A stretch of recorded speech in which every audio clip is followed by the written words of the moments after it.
Hello ladies and gentlemen, this is Blue Maxima and I'm here checking out Adventures of Mana. This is a very old game. This is a remaster of a game that came out 25 years ago. Some people say it's a remake, and in a way it is, because it's been remade in 3D, but at the same time, it's literally so close to the original Game Boy game that the guides on Game FAQs actually still work for it. Which is something I do not admit lightly, because I have gotten stuck more than once in 2 hours. It's one of those games, folks, so if you don't like me being stuck on games, it's probably not a good idea to rely on my words too much on this, but I'll talk about what I've been through anyway, and we'll just go about our business. So, as I said before, I put about 2 hours into this. We've got a couple of things up in the top right here. First thing to note is that music button will let you change to the original soundtrack. But that actually hurts like hell because I'm wearing a pretty cheap pair of headphones right now. So, yeah, ouch.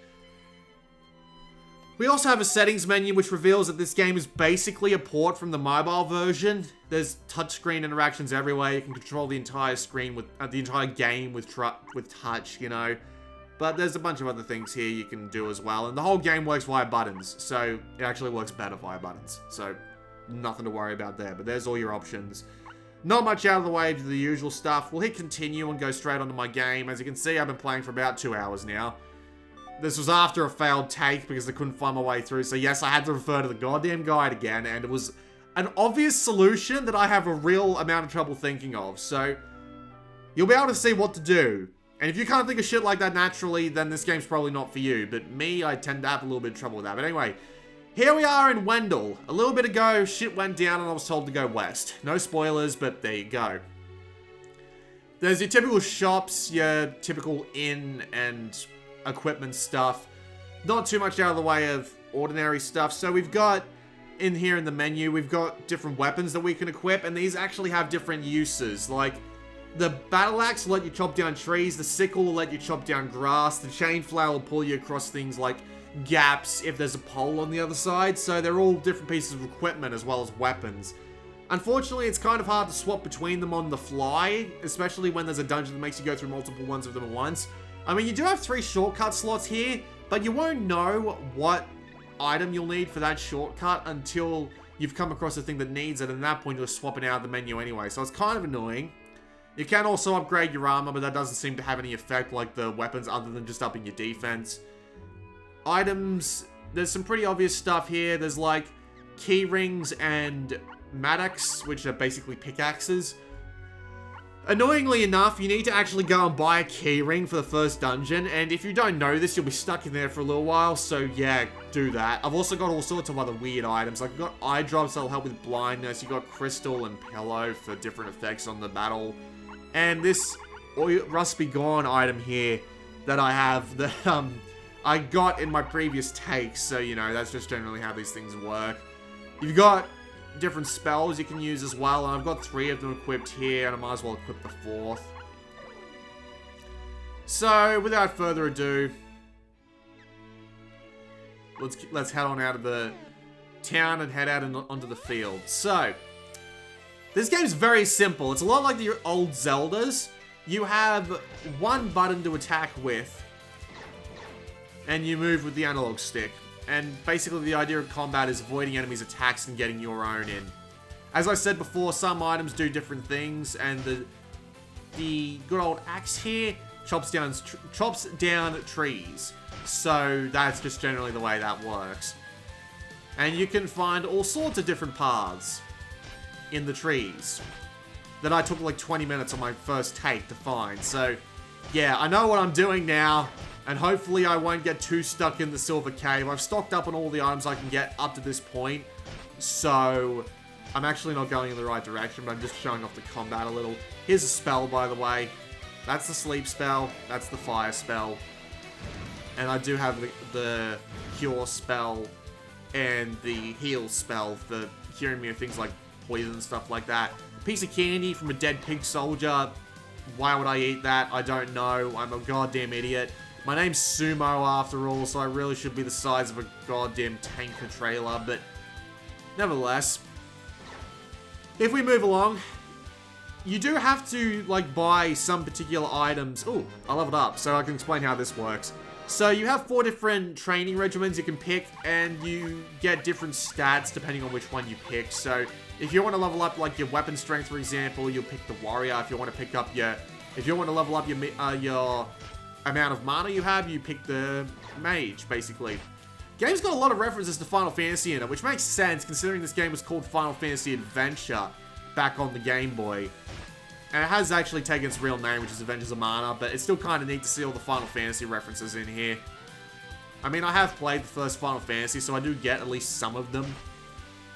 But still, it's neat. But let's head on to the dungeon, which I know is through here because I looked it up in the guide. So, the game does have a lot of, like, uses for items that you might not expect.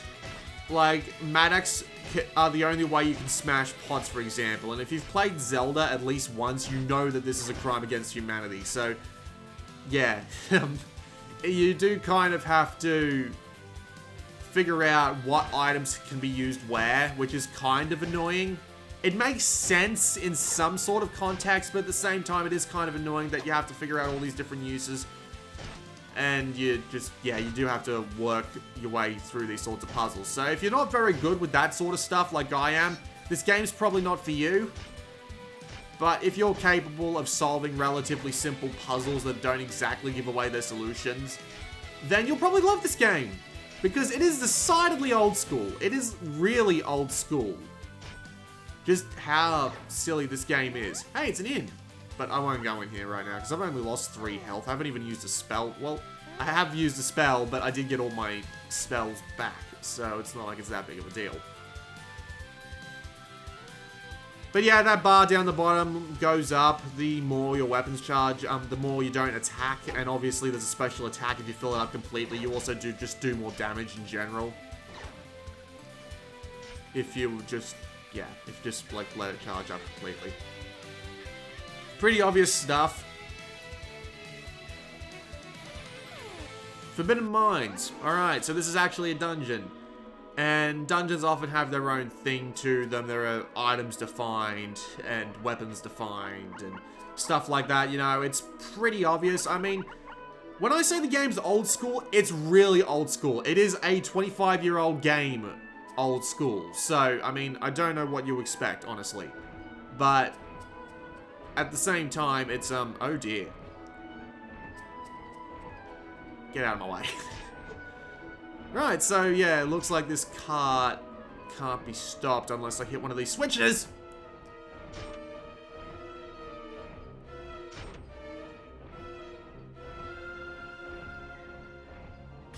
Oop. Down I go.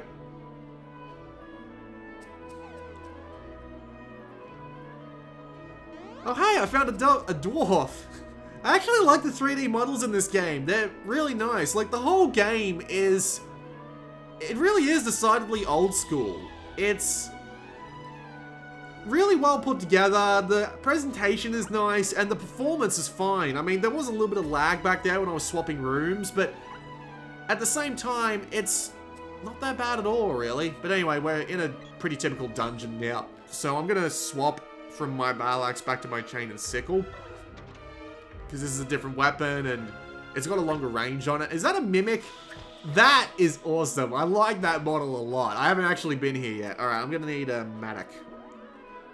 I've got one. I know I do. Here we go. So, through that.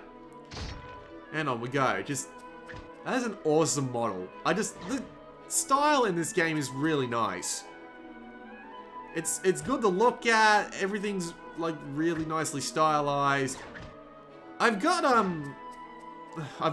I've got nothing to say now because I lost my train of thought. But I was just looking around at some of the enemies, and there's a rabbi from Secret of Mana. They just bounce around and they're adorable, and they basically do no damage.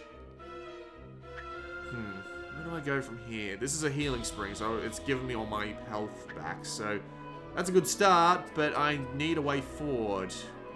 And there's a hole in that wall there, so let's just get out my Matic again. I know I've got more.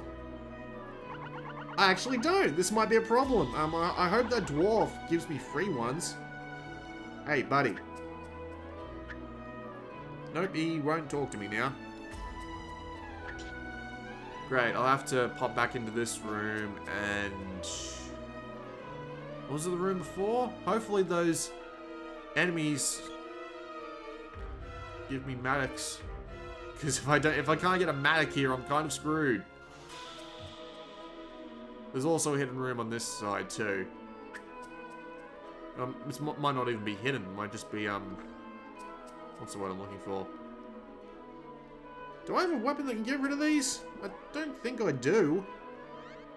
The only thing I can think of have is a battle axe, but yeah, that doesn't do anything. Oh, wait, here we go. Ah, I have to buy stuff from him, alright, so I'll buy a bunch of Maddox. What's a gold needle? I'll just buy them anyway, because generally in this game, if you can buy them, you probably need them at this point. So, I didn't mean to tap no. Yeah, buy mole whiskers. What would they be useful for? I don't even know. Alright, let's just get that Matic out. Yeah, I knew there was a reason he'd be around. You can talk to your friends like that, and they will do you favors. Like, there's the... I don't want to spoil anything, but there's a very familiar character from Final Fantasy 1 who shows up. And they help you out by giving you, a hint. So yeah, you should always talk to your compatriots, basically. What does this do? Opens up the stairs, but let me guess, so I step off it? No, it's actually okay. Alright. You die now. Now it's a gorge, we're back outside. I love how he just follows us around. Like, that walk cycle is adorable. Ow. Alright, better kill myself. There we go. Now you die. I'll get my chain and sickle back out before I get myself into any more trouble. Completely unrelated. Who's looking... Oh, well, this is the sickle, not the flail. Was what I was thinking of, but yeah. On a completely unrelated topic, who's looking forward to Tukiden 2? Can't wait for them to announce that. Anyway, that looks like a slide. I don't want to go down that. Let's go this way. Probably should have used a Matacod in that secret room back there, but oh well. I might as well use the sickle, because it's... Ow! You guys suck. So yeah, it's decidedly old school. It's got old school puzzles and working things out, which admittedly I'm not very good with, but oh, I stopped that attack. Interesting. It's got old school puzzles, old school combat. It really does feel like an old Game Boy game, just tuned up a bit. Like, the combat is pretty good. So, yeah, I've basically got no problem with it, honestly. I mean, the puzzles are a little bit like, you know, they don't give away the solutions very easily, and for me and me alone, that's probably a bit of a problem. But, I mean, for you, if you like these sorts of puzzles, and you can put up the $13.99 for this, you'll probably have a fantastic time. Also, boss time! Hoorah! I actually wanted to show one of these off, but... Well, no, but now we can. Alright, let's get the flail out. And, let's not try and cast a fireball right in his path. Ow. Okay, so what am I... Okay, I'm supposed to attack the head. And I'd love to attack the head, but, I'm gonna die if I don't heal up a little. So I'll use a potion. How about sleep? Can sleep work on this guy? Apparently not. Alright, where's it gonna come up this time? Fire. Actually, probably a better idea to use the sickle here, because I can just do that basically. But oh, yeah, he looks mad. Yeah, I can just do that. That's probably a better strategy for this boss in general. So I could probably buy potions from this guy mid-fight, which would be kind of insane. But indeed I can. That's kind of silly, but I like it. So yeah, I actually really like this game. I mean, the puzzles are kind of doing my head in, despite the fact that I am generally very incompetent at this sort of thing. But I mean, it's got a really light tone. The dialogue, while not exactly like, it feels old school. The dialogue's old school, the combat's old school, the bosses are old school. Everything about this game just screams retro, which is kind of neat. Actually, it's really neat. I'm enjoying this game a lot, honestly, and would I recommend it? Absolutely. I mean, obviously, if you're looking for sort of, like, more modern polish, you definitely don't want to go buying this, but I mean, as a game, it's actually really fun, and if you're willing to spend the time, like, to work stuff out, then you'll probably have a good time, and it's relatively cheap, too. I mean, it's a little bit more expensive in comparison to your typical, like, indie fare, but this is a Square Enix title. What do you expect? It's $13.99 in North America, which is pretty reasonable. I mean, this game's supposed to have, like, 10 hours of gameplay in it, and there's stuff to do. So, you know, there's plenty of stuff to do. So, I mean, I've fought, like, 3 bosses up to this point. So, yay, we beat this one. You slay the Megapede, and I get an item for it. A chunk of mithril.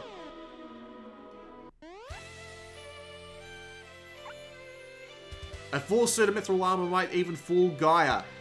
Alright, so that's basically just a hint on where I'm going next. But in case you don't know, basically it's, what's the word I'm looking for? Basically, it's just like, it's funny to think about. It's a cave that's inhabited by a monster that'll spit you back out if you try and step inside it. It's kind of great.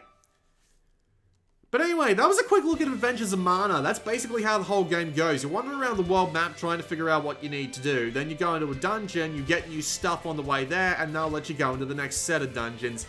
It's decidedly old school, but it's really well put together and polished.